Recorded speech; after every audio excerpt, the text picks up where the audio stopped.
Welcome to the Dave Palma Show, the podcast that revives, restores, and awakens your innermost capabilities. You have the training and the talent to succeed, but do you have the guts to fail? I love what I do. When you love what you do, you want to be the best at it. Today is about the power of you. You will change the world. Find your path to success through the journey of those who have succeeded. And now, your host, Dave Palma. Hi, welcome back to the Dave Palma Show. And with me in this episode, I have someone who co-founded Vroozi with the vision of building a digital procure-to-pay suite for the modern workforce focused on adoption, collaboration, and automation. As Chief Executive Officer, he's responsible for creating and executing corporate strategic initiatives, inspiring product innovations, driving revenue growth plans, and leading and recruiting a talented global workforce. Shaz Khan, welcome to the Dave Palma Show. Thank you, Dave, for having me. Excited to be here. I'm excited having you here. I mean, this is kind of like a lot of, we talk about innovative stuff and things like that. Obviously, there's a lot of talk around AI. With what you're doing, I'd imagine a lot of people, with my show being something for people to sort of improve, financial well-being is a very big topic, especially now with what's gone on in the world and, the cost of living crisis here in the UK anyway. I'm not sure what it's like in the States at the moment. But yeah, I think what you're doing is quite fittingly a great topic at the moment for my show. Just a little bit more about what it is you do. Yeah, absolutely. I'd love to give a little bit of background. So I started my career with a management consulting organization, Ernst & Young. And during that time, I was introduced to a number of large companies that were all facing similar problems, which is they were investing tens of millions of dollars into complex software systems, but the employees were actually not using those systems because they were too complex. And so my journey at that point was truly understanding and learning what were the pain points for these corporations. And it always centered around usability of these big, complex software suites. And so around 2008, 2009, we had a small little invention called the iPhone come out to market. I had an iPhone 1, so yeah, I think I remember that. and people don't realize it was only 15 years ago that the smartphone phenomenon actually occurred. Yeah. My children don't know what life was like before a smartphone. Yeah. And so we started looking at the smartphone not only as a communication device, but also a device that people could actually run their business on. Mm. And so that became the thesis for what we did with Vroozi, combining incredible user experience, mobile devices, and solving complex problems with how corporations buy raw materials, and most importantly, pay their suppliers on time, using those two elements of user experience and mobile applications. And it's been an incredible journey to actually see how these companies now have displayed this kind of financial etiquette and discipline with putting in software quickly and having their employees absolutely love using the software. So if you look at the UK right now, let's fast forward to AI. Gen Z are the ones in the UK that are absolutely supercharging the AI revolution. Whether it's Gen AI with tools like DALL-E, even Snapchat released their new AI function. All right. They're the ones that are actually bringing AI and adopting it and using it to market. Now that Gen Z is going to go into the workforce. Yeah. What are they going to want to see? What are they going to want to use? They're going to want to use tool sets that have AI, Gen AI capabilities embedded so that they can do their job. And this is where Vroozi now stands. Yeah. Right, I see. Yeah. So, how did you? I mean, obviously, yeah. So you was with Ernest to begin with, and that's before all this was really around, wasn't it? AI and I mean, how did you get started with this when you left? I mean, was it something that you thought of before you left Ernest, or? I suppose you could say, Dave, I was an accidental tourist in the procurement space. Right. So I studied computer science and economics at university. Yeah. And when I started my career, I was thrown into a large corporation where they said, go learn this function called procurement and sourcing and inventory management. So how do companies actually, buy raw materials to power their business, whether it's, handlebars for a motorcycle manufacturing company or chemicals to create paint. Yeah. And what happened was I just fell in love with the space. There were so many opportunities for innovation. There were so many pain points. The idea around this whole manual process, I always joke with companies, the largest financial system on the planet is not an SAP or Oracle. It's Microsoft Excel. Yes. Because everybody still works in Excel to create incredible data models and forecasting and so forth. It's not so easy on the eyes, though. I mean, I wished it was a little bit more user-friendly in that way. I always tell my kids, I said, if you want to actually get ahead in the workforce, it's not just about AI. It's about becoming an Excel wizard. Yeah, that's right. Yeah. So in the context of procurement, obviously that's the interest that area that you had an interest in. What does the integration of AI entail, and how does it impact the whole overall process? So, Dave, procurement is still even in 2023, as we close out the year, it is still largely a manual run process and function. So there is a lot of paper that comes into play, and there is a lot of decisions that get made with a lot of hard work and labor. Mm-hmm. So, for example, when you look at selecting a group of suppliers that you want to do business with, and you want to create a tender for those suppliers or a request for proposal, that is still largely a manual work that has a lot of resources coming together to do that function. And then on top of that, awarding the business and issuing orders to the supplier. You still have manual checkboxes that you have to go through. Now, looking at the financial state of the world, where companies are trying to get ahead and do more with less labor. Okay. You're asking chief procurement officers and executives to actually take on more responsibility, like supplier risk, like security, cybersecurity, like environmental sustainability and governance goals and principles. How do you create an even playing field for those employees and executives so that they can do their jobs without having to hire, an army of people? And this is where AI comes into play. Yeah. AI can be your digital assistant that is able to consume large amounts of information through very complex algorithms and present data back to the executive where their decision-making process can be supercharged. So what AI will be, and I say will be because we are still in the first innings of AI. Oh, right. Okay. If we really look at the commercialization of AI principles and tool sets, OpenAI just came out a year ago. Yeah, that's right. And so when you have technologies that have just come out recently, you have an adoption curve. But more importantly, you have a learning curve.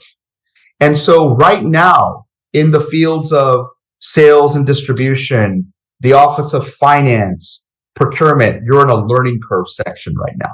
Right, I see. But the medical field seems to be doing quite well. They're obviously on the roll with rolling out things that will actually assist them with their jobs.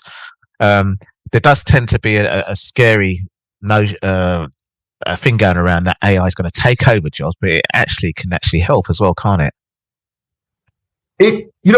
There's a misnomer in the market, Dave, that and robots that will take over the workforce. In fact, Korn Ferry, one of the largest recruitment firms in the world, recently put out a article that predicts by 2030 there will be a shortage of labor in the markets, even with the advent of AI. And so we always joke about this. We're not afraid of AI taking our jobs. We're afraid of the person that understands AI that will take the job. Yeah. And I think this is where the curriculum, the education, the training needs to really catch up with the market, because it is not just Gen Z that needs to be trained on AI. It is the people that are in the workforce right now. Oh, exactly. Yeah. I'm old school, actually. I did a little bit of computer studies when it was first introduced into schools. But I wasn't a computer whiz, I suppose, in the late 70s, early 80s. And around that time, they said computer. I mean, those were mainframe computers mainly then, but the PCs just come out. Apple and Microsoft were just born around that era in the 70s, weren't they? To the 80s, it was kind of, everyone's worried that computers are going to take over the job workforce and everything. But that's not the case. I mean, everyone's literally holding a handheld computer in their hand, like you say, iPhones, etc. They're not just play toys. They actually are computers that were really the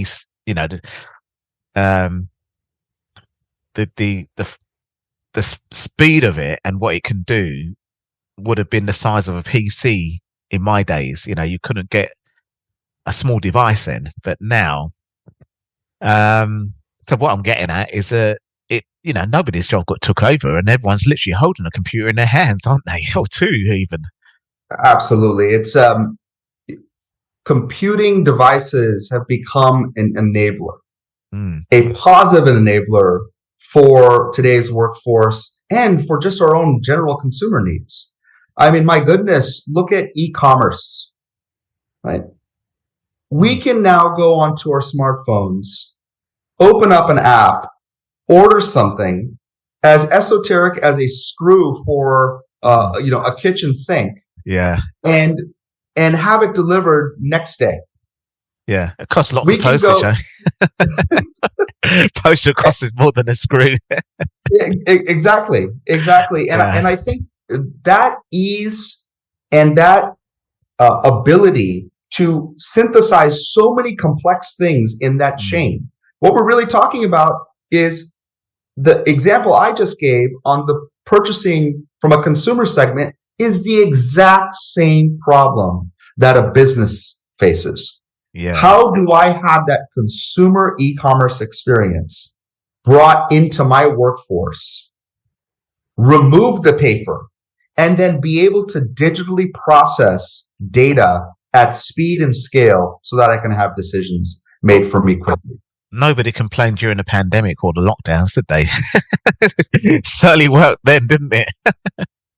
That's what I call being thrown into the pool and being forced to learn and adapt. And as human beings, that's one of our greatest traits. Yes. Is that when we are put into positions where we have to actually modify our behavior, we modify very quickly. Yes, yeah, exactly. Well, going back to procurement then, what strategies can organizations employ to seamlessly incorporate AI into the procurement process? Well, I would say first, there's a tremendous amount of discipline that needs to go into leveraging AI into your organization. And what I mean by that is there is this, FOMO right now that has been created with AI, that I must rush into this AI generation and bandwagon and start employing and integrating and implementing all these tool sets. Yeah. And then what you get left with is a hodgepodge of applications that might leave your organization susceptible to security threats, to what we call shadow AI, where a lot of applications are being brought into the corporation without the corporation knowing. And so the first element is to slow down. Yeah. And the second element is to educate.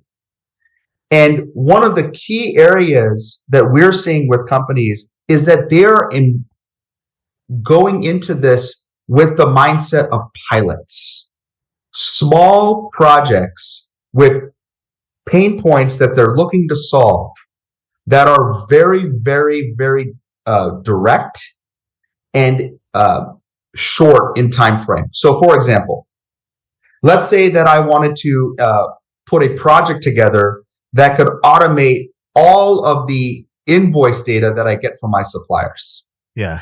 Okay? You can treat that as a mini project within your corporation, put a tiger team on that, and then basically employ it within 3 months and see the results.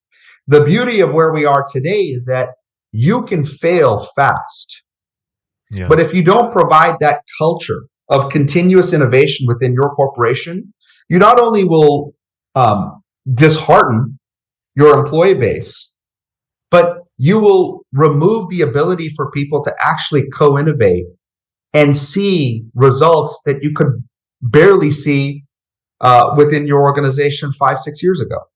So for me, what I preach and talk about is you have to have and foster a culture of continuous innovation. You have to have a platform for education, and you have to really identify the pain points in procurement that you're looking to solve, whether it's risk mitigation, supplier selection, order optimization, removing data and paper from your AP cycle and payment cycle. Those are the areas that we kind of really focus on. Right. I see. Okay. Well, could you elaborate on how Vroozi is leveraging AI for growth? And more specifically, can you share more details about the recent announcement regarding Vroozi AI? Yeah, Dave, we are extremely excited to bring these capabilities to market. You know, our first goal as a company is to build and deliver the best-in-class user experience for employees to order products and services just as they would do in their home life, using smartphones, using their laptops and desktops, and being able to deliver those orders at speed to their supplier base. Yeah. But the whole notion of AI and Vroozi combined is to digitize business operations and then to automate business functions that are repetitive manual tasks. Yes. Yeah. And so with our introduction of AI, which we recently announced a few weeks ago, we have brought in what is called natural language processing, NLP, where you can integrate with a smart chat device or application. And within the context of the smart chat, make an order. So, for example, let's say that you have a new employee that new employee wants to order a laptop. Imagine them going into a smart chat interface saying, I would like a MacBook. The system returns back the appropriate MacBooks that they can order. And then they just select that MacBook and the order happens digitally within days. All through a chat interface. Yeah. And we almost call that the anti-interface. So that's kind of the first area that we've really been excited about bringing to market, which will be coming out in early 2024. And what that is designed to do, again, is bring employees into the modern workforce, leveraging an AI assistant that can do the heavy lifting on their behalf. That's the first area. The second area is there is so much data and paper that gets shuffled around in businesses today. And for us, we wanted to bring an AI assistant that could digitize all of that paper and data and automate the processing of that information So imagine a company that has invoices coming in from Germany, from Japan, from the United States, from the UK. Imagine being able to take that invoice data, process it electronically, apply the appropriate tax rules to those invoices, and then pay those suppliers digitally, all with minimal human governance and intervention. That is true automation. And that is where Vroozi is really directing our efforts. We have an acronym, Dave, that we have basically put together as our kind of flagpole for the market. And that acronym is COIN. COIN stands for collaboration, orchestration, integration, and neural. So everything that we do within Vroozi, within our software teams, is designed to focus on those core principles of COIN. Right. Well, you mentioning all that. I mean, obviously, it's more aimed at business to business, isn't it? Really, with procurement. But of course, an analogy would be, I've gone into a restaurant, but really, I use my phone for chat to get the menu, and I walk through the door, and then someone says, "Oh, welcome, Dave. We'll get your order ready already," kind of thing. It's all done through AI already, but hopefully, a robot won't deliver it. It'll be it'll cook it. It'll be real chefs and waitresses coming or waiters. But yeah, it's kind of like that, isn't it? Really, where AI is sorting a lot of it out for you before. You have to pick up a menu, and you could literally talk to someone, and or they could get your likes. Dave, I think the way AI is connecting to know personal preferences. Yeah, that's kind of thing, when you walk in the restaurant industry, you're seeing that with the grocery industry, where there's hundreds measuring how much time people are spending in specific aisles, so that they can cater to those people when they come back in. The ability to push information to end users so that they can make faster decisions. That's it. Say, cross promotions. We're already seeing AI. We've seen AI. We just don't realize it. And that's the power of AI. When I go onto a e-commerce site and I see a recommended item, that's AI. Yeah. When I go into a streaming service and I see recommended content, that's AI. And so the same falls for procurement.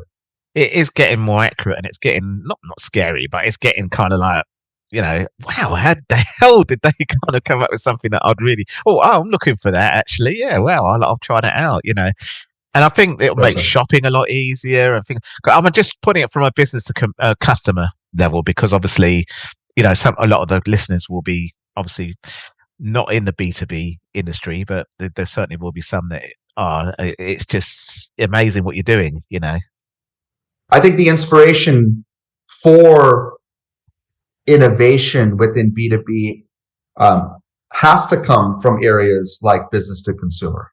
Yeah, no, absolutely. And ultimately, that's where it goes anyway, isn't it? So somewhere along the line, it will be, business will be going to consumers somewhere on that chain, I think. So yeah, excellent. Well, Shaz, it's been a great pleasure speaking to you, and I think it's the first talk I've had with AI. I might have had an AI talk before with someone, not to this level, where obviously a year on, like you said, of it actually being announced properly, and then you coming up with a product that really is, probably going to be revolutionary and nice in your section of the industry of procurement. We're excited, Dave. We're absolutely excited about it. I read the press release. Or your little article as well that your publicist sent me as well. And I am looking forward to, obviously, it being a real success, and a really great pleasure for you to come on the show and share all this with my audience today, Shaz. Thank you, Dave, and really enjoyed the conversation. That's all for this episode. Thanks for listening, and remember, if you want to support what we do, then share, subscribe, and leave a review over on Apple Podcasts, or head over to my website, davepalmer.com, and click on Rate Show. Well, that's all for now, but I'll see you in the next episode of The Dave Palmer Show. Follow us on Facebook, Twitter, and Instagram.